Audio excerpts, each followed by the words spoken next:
Isang bilyonaryo ang pumasok sa maliit na diner ng isang bayan isang hating gabi. Ngunit nang aksidenteng bumukas ang kanyang pitaka, may isang bagay na nahulog na nagpapatigil sa kanya, isang larawan ng kanyang ina. Isang mabait, payak na babae na ginugol ang kanyang buhay sa pagpapalaki ng anak ng mag-isa. Hindi siya kailanman naging malapit sa kahit sinong mayaman o makapangyarihan. Kaya't bakit may larawan ng kanyang ina ang isang mayamang puting lalaki? Manatili ka sa amin habang tinutuklasan ang katotohanang magpapabago sa mundo ni Melinda at magkomento kung saan ka nanonood. Mabagal ang pagdaan ng oras sa overnight shift sa halos walang taong diner. Sa labas, ang kumikindat na neon sign ay umuugong, nagbubuga ng malamlam na liwanag sa mga bintana. Pinupunasan ni Melinda Santos ang counter, pagod na pagod ngunit masaya na malapit nang matapos ang kanyang shift. Tapos tumunog ang kampanilya ng pinto. Tumingala siya, inaasahang isa sa mga regular na customer o kaya'y isang truck driver na huminto para sa kape. Ngunit sa halip, isang lalaki ang pumasok na nakasuot ng mamahaling tailor-made na suit na parang siya ang may-ari ng lugar. Ang kanyang suot ay marahil mas mahal pa kaysa sa bayad ni Melinda sa renta sa loob ng isang taon. Taglay niya ang tahimik na kumpiyansa ng isang taong sanay sa kapangyarihan. Inikot niya ang tingin sa dinner gamit ang malamig na titig bago pumili ng booth sa may bintana. Ang mga matay nakatuon sa labas ng syudad. Lumapit si Melinda upang kunin ang kanyang order.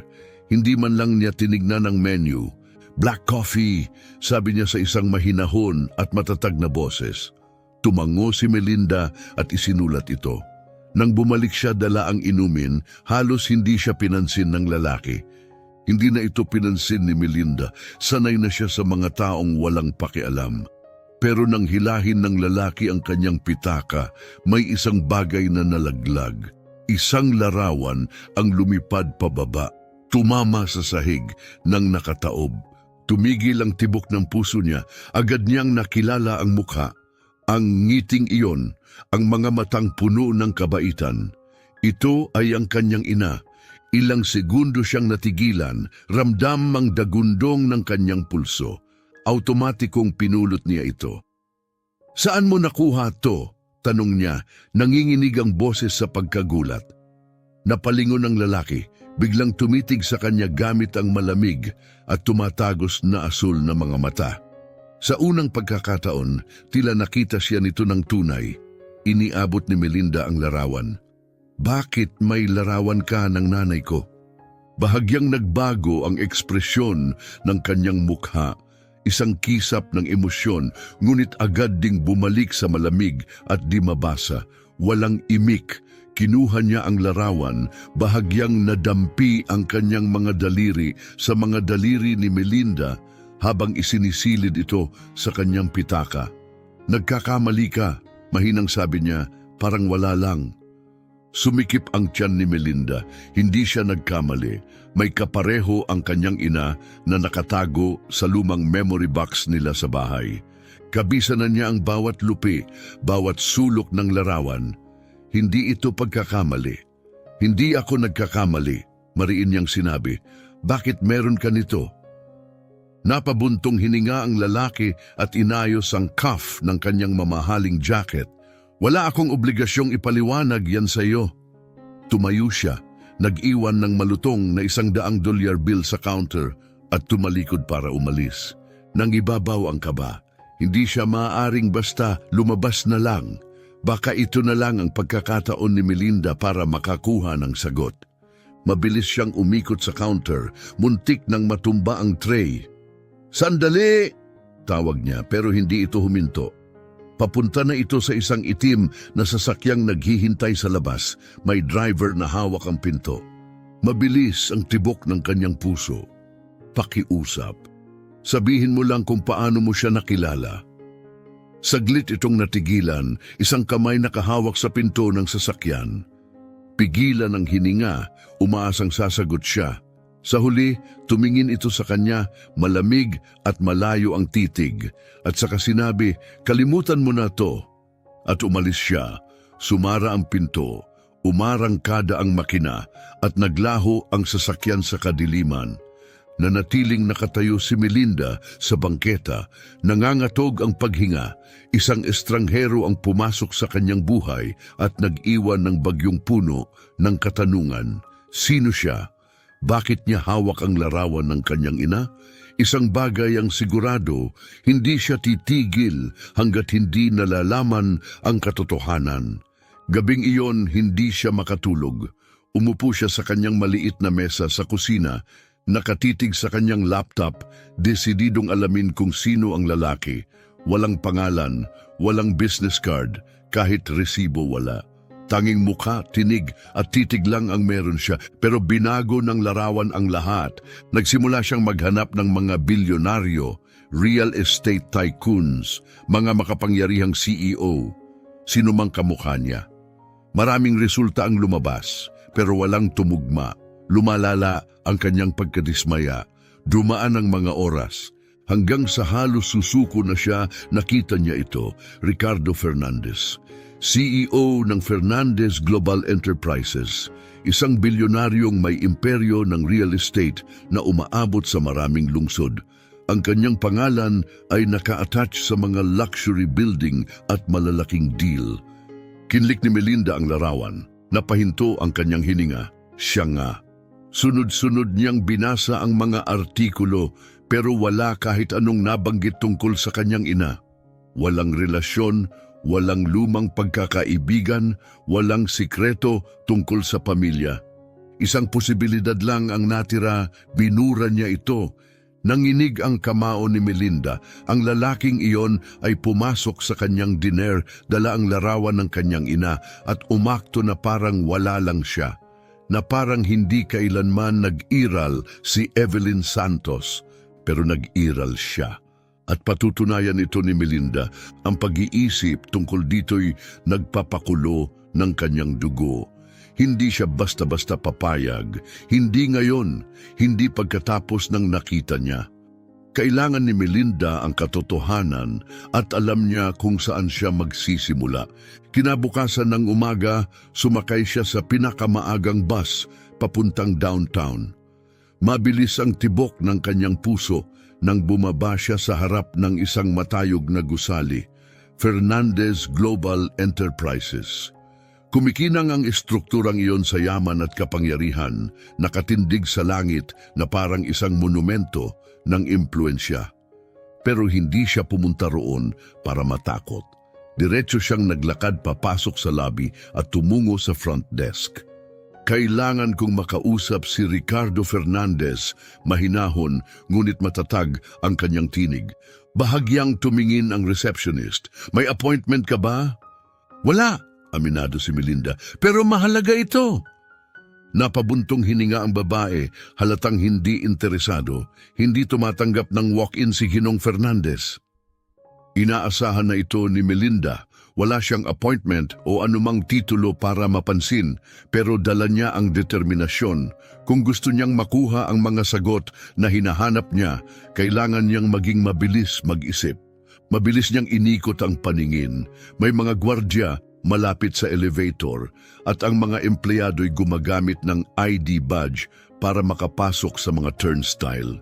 Walang paraan na makakapasok siya sa karaniwang paraan. Tapos napansin niya ito, isang binatang tila nasa 22 pa lamang, may dalang kape at folder papunta sa elevator, abalang-abala. Gumana ang plano ni Melinda, sumabay siya sa lakad nito. "Hoy," bulong niya, parang urgent, "nakalimutan mong ipadala sa akin yung report na kailangan ni Mr. Fernandez." Tumingin ang lalaki sa kanya, litong-lito. "Ha?" Napailing si Melinda na parang naiinis. "Yung report, kailangan niya yun ngayong umaga." Bago pa man ito makasagot, dumiretso na siya kasabay ng paglitaw ng berdeng ilaw mula sa badge ng lalaki.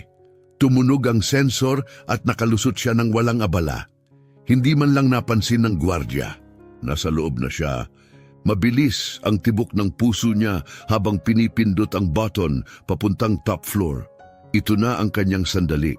Makakaharap na niya si Ricardo Fernandez. At sa pagkakataong ito, hindi ito basta-basta lalayo. Pagbukas ng elevator, lumabas siya sa executive floor. Makintab, moderno, malamig ang espasyo, halatang ginawa para magpakitang gilas. Huminga siya ng malalim, nakalapat ang kamao. May lalaking nakasuot ng dark suit na agad siyang napansin. "Miss, may appointment ka ba?" "Wala," matatag niyang sagot, "pero kailangan ko siyang makausap. Tungkol ito sa nanay ko." Bahagyang nanigas ang lalaki. Hindi tumatanggap ng bisita si Ginoong Fernandez nang walang appointment. "Sabihin mo sa kanya ang pangalan ng nanay ko ay Evelyn Santos," ani Melinda. "At sabihin mong hindi ako aalis hanggat hindi niya ako kinakausap." Nag-alinlangan ang lalaki, ngunit kalaunay naglakad palayo sa isang pasilyo. Ang oras ay tila bumagal, ang ilang minuto'y parang oras. Hanggang sa bumukas ang pinto, lumabas si Ricardo Fernandez. Pagtagpo ng kanilang mga mata, may kakaibang kumislap sa ekspresyon niya. Hindi pagkagulat, hindi inis, kundi tila tahimik na pagtanggap. Lumapit siya ng dahan-dahan. Wala siyang masyadong sinabi, maliban sa "sumama ka sa akin." Sumunod si Melinda sa kanyang opisina habang kumakabog ang kanyang dibdib. Sumara ang pinto sa likuran nila. Hinarap niya ito ng buong tapang. "Bakit may larawan ka ng nanay ko?" Hindi ito agad sumagot. Sa halip binuksan ang drawer, kinuha ang kanyang pitaka at inilapag ang larawan sa mesa. Tinitigan ito ni Melinda kabisado ang bawat detalye. Itinaas niya ang tingin. "Kilala mo siya," mahinang sabi niya. Nagtagpo ang kanilang paningin. Manatiling malamig ang ekspresyon ng lalaki at saka siya nagsalita. "Hindi ko lang siya kilala, minahal ko siya." Parang hampas ng alon ang mga salita. Naghahanap lang siya ng impormasyon, pero ito, hindi niya inaasahan. Umupo si Ricardo sa gilid ng kanyang mesa, dahan-dahang huminga. "Minahal ko siya," ulit niya puno ng pagsisisi, "pero iniwan ko siya." Sumikip ang dibdib ni Melinda. "Bakit?" tanong niya. Nanigas ang panga ng lalaki. "Dahil isa akong duwag. Binalaan ako ng pamilya ko. Kapag pinili ko si Evelyn, mawawala ang lahat. Kumpanya kinabukasan ko." Sumama ang pakiramdam ni Melinda. "Iniwan mo siya dahil sa pera?" Nangitim ang kanyang mga mata. "Akala ko makakabalik ako sa kanya. Pagkatapos kong ayusin ang kinabukasan ko, akala ko maaayos ko lahat. Pero nang bumalik ako, wala na siya." Nanginginig ang kamao ni Melinda habang nagdurusa ang kanyang ina, habang nagsasakripisyo't lumalaban mag-isa. Namumuhay naman sa karangyaan ang lalaking ito. "Hindi niya kailanman binanggit ang tungkol sa iyo," mahina niyang bulong. "Kahit minsan." Dumaan ang anino ng sakit sa mga mata ni Ricardo dahil pinoprotektahan kanya sa akin.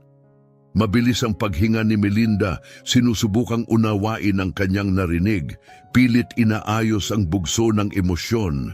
Tumindig siya ng diretso, tumitig muli sa kanya. "Iniwan mo talaga siya para sa pera?" Tumango si Ricardo, bakas ang hiya sa mukha. "Akala ko tama ang ginagawa ko, pero nang malaman kong mali ako, huli na ang lahat." Bumigat ang katahimikan, ang katotohanang matagal niyang hinahanap.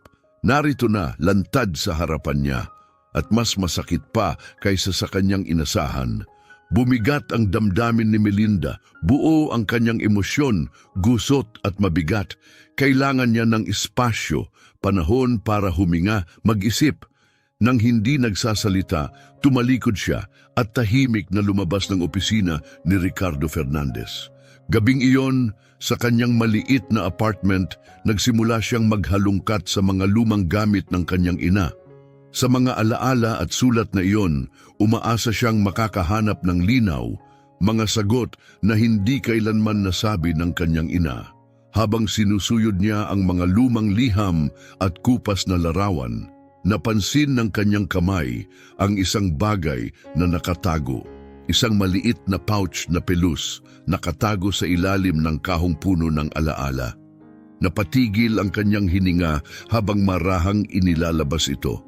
Maingat niyang binuksan at sa loob nito ay may isang delikadong kwintas na pilak, may palawit na may nakaukit na 3 simpleng salita: patawad, pag-ibig, simula. Sa likod ng pendant may nakatuping maliit na larawan, kupas ngunit hindi mapagkakamalan. Mukha ito ng isang lalaki, ang kanyang ama. Kasama nito ay isang maikling liham na isinulat ng kanyang ina sa pamilyar nitong sulat kamay. Pagmamay-ari ito ng iyong ama, iningatan ko ito para sa iyo. Darating ang araw, maiintindihan mo rin. Nanginig ang mga kamay ni Melinda, parang kulog ang tama ng katotohanan. Hindi lang basta estranghero si Ricardo Fernandez mula sa nakaraan ng kanyang ina. Ama niya ito. Kinabukasan ng umaga, bumalik siya sa matayog na gusali ng Fernandez Global Enterprises. Mahigpit ang kapit sa pendant. Abala ang lungsod sa paligid, pero tanging katotohanan ang iniisip niya. Si Ricardo Fernandez ang kanyang ama. Ngayon, hindi na siya palihim papasok. Dumiretso siya sa front desk. Ang tinig ay kalmado ngunit matatag. Kailangan kong makausap si Ricardo Fernandez. Agad-agad. Tumingin ang receptionist, halatang hindi pa rin natitinag. Gaya ng sabi ko noon, hindi siya tumatanggap ng bisita na walang appointment. Hindi nag-alinlangan si Melinda. Maingat niyang inilapag ang pendant sa mesa. Sabihin mo sa kanya na nandito ang anak niya, na wala ang profesional na maskara ng receptionist. Namutla ito, bahagyang natigilan. Tapos ay abot kamay niyang inabot ang telepono. Ilang segundo lang dumating ang 2 gwardiya, pero bago pa sila makalapit, isang malalim na boses ang umalingaw-ngaw mula sa dulo ng pasilyo. Papasukin niyo siya. Naroon si Ricardo, nakatayo, hindi mabasa ang kanyang mukha. Wala na siyang sinabing iba. Tumalikod siya at naglakad. Sumunod si Melinda, ang puso'y bumibilis ang tibok. Pagpasok nila sa opisina, muling nagsara ang pinto. Tahimik ang paligid, parang sinarhan din ng mundo. Wala siyang sinayang na oras. Inilapag niya ang kuwintas sa mesa, saka tumawid ng mga braso. Ipaliwanag mo to. Tinitigan ni Ricardo ang pendant. Inilapit ang kamay pero hindi ito hinawakan. Sa unang pagkakataon, napunit ang kanyang ekspresyon. Iningatan niya ito, bulong niya tila para sa sarili. Hindi lang niya iningatan, madiing sagot ni Melinda. Inilaan niya ito para sa akin. Hindi niya kailanman sinabi kung sino ang tatay ko. Pero ito, tinuro niya ang kwintas. Ito na ang nagsabi ng lahat. Napabuntong hininga si Ricardo, kinusot ang kanyang sentido. Wala akong alam, mahinang sambit niya. Hindi ko alam na buntis siya. Kung nalaman ko na may anak ako, hindi niya na ituloy. Parang masyadong masakit sabihin. Masakit man na natiling matatag si Melinda. Hindi mo nalaman dahil iniwan mo siya. Hinahanap ko siya, sabi niya paos ang tinig. Nang maunawaan ko kung ano ang nawala sa akin, wala na siya. Nagpahanap ako sa iba. Walang resulta. Siniguro niyang hindi ko siya matatagpuan. Lunok ni Melinda ang bigat ng nadinig. Ganyan ang nanay niya. Inuuna lagi ang kaligtasan ni Melinda. Pero tanong niya sa sarili, proteksyon ba talaga iyon o pagkait sa karapatang may malaman? Akala niya pinoprotektahan niya ako, mahinang sabi ni Melinda, parang sinusubukan ang katotohanan. Hindi niya inakalang karapat dapat kang mapabilang sa buhay ko. Napakurap si Ricardo. Baka tama siya. Tahimik ang silid. Sa unang pagkakataon, nakita ni Melinda ang likod ng mamahaling suit at malamig na anyo. Nakita niya ang sakit, pagsisisi at bigat ng mga taon na nawala. Hindi ko na mababago ang nakaraan, bulong ni Ricardo. Pero maaari akong maging narito ngayon. Hinawakan ni Melinda ang pendant, patawad, pag-ibig, simula. Hindi lang pala ito tungkol sa nakaraan, tungkol ito sa pagpili ng kinabukasan. Hindi ko alam kung kaya kitang patawarin, amin niya. Hindi pa siguro. Tumango si Ricardo, tanggap ang sagot. Naiintindihan ko. Huminga ng malalim si Melinda. Magulo ang kanyang isip, halo ng lungkot, galit at pagkalito. Pero isang bagay ang malinaw, hindi siya tatalikod. Hindi pa. Sa unang pagkakataon, handa siyang makinig. Tahimik ang silid, parang may bagong nabuo sa pagitan nila, marupok, hindi sigurado, pero totoo. Sa huli, iniangat ni Melinda ang kwintas, isinuot ito sa kanyang leeg. Hindi lang sikreto ang iniwan ng kanyang ina, iniwan niya ang isang pagpipilian. Marahil hindi lang ito tungkol kay Ricardo, baka ito'y tungkol kay Melinda na siya na ngayon ang may hawak ng sarili niyang kwento. Napatingin si Ricardo sa kwintas at muntik nang mapigil ang paghinga. Hindi niya ako nakalimutan, no? Tahimik si Melinda. Hindi siya tumigil sa pagprotekta sa akin. Tumango si Ricardo, tanggap ang bigat ng katotohanan. Hindi ko hinihingi na patawarin mo ako ngayon, Ania, o bukas. Pero kung darating ang araw na gugustuhin mong makilala ako, hindi bilang Ricardo Fernandez ang negosyante, kundi bilang isang lalaking nagkamali, narito lang ako. Tahimik siyang tinitigan ni Melinda, hinahanap ang kayabangan, kasinungalingan. Pero ang nakita lang niya ay isang lalaking puno ng pagsisisi. Wala siyang nakita ni katiting na kayabangan.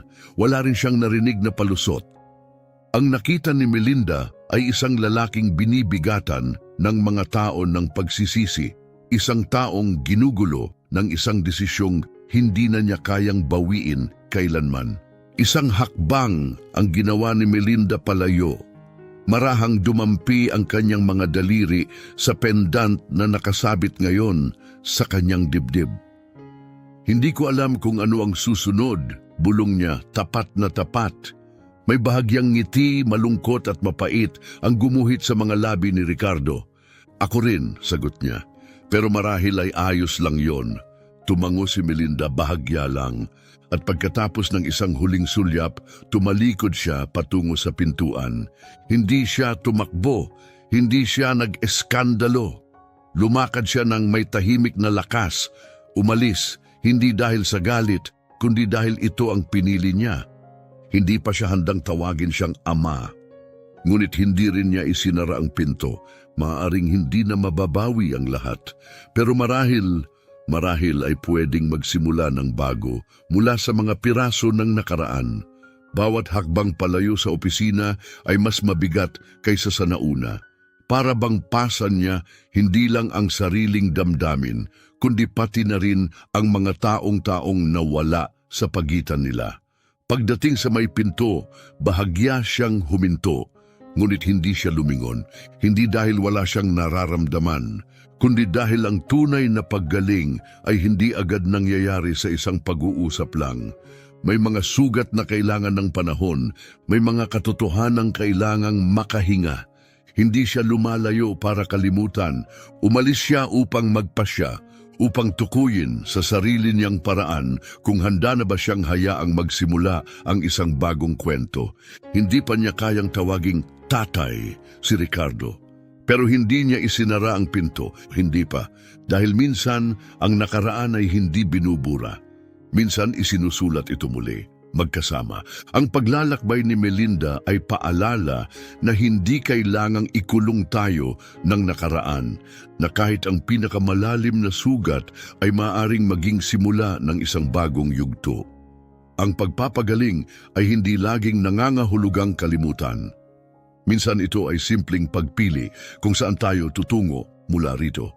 Ngayon, nais naming itanong sa iyo, ano sa tingin mo ang dapat gawin ni Melinda? Dapat ba niyang bigyan ng pagkakataon si Ricardo upang maging ama na hindi niya naranasan? O mas mabuting protektahan na lang ang sarili at magpatuloy mag-isa? Maaaring bang pagtagpuin ng pag-ibig at pagsisisi ang matagal nang nasira? O may mga pilat talagang hindi na mawawala?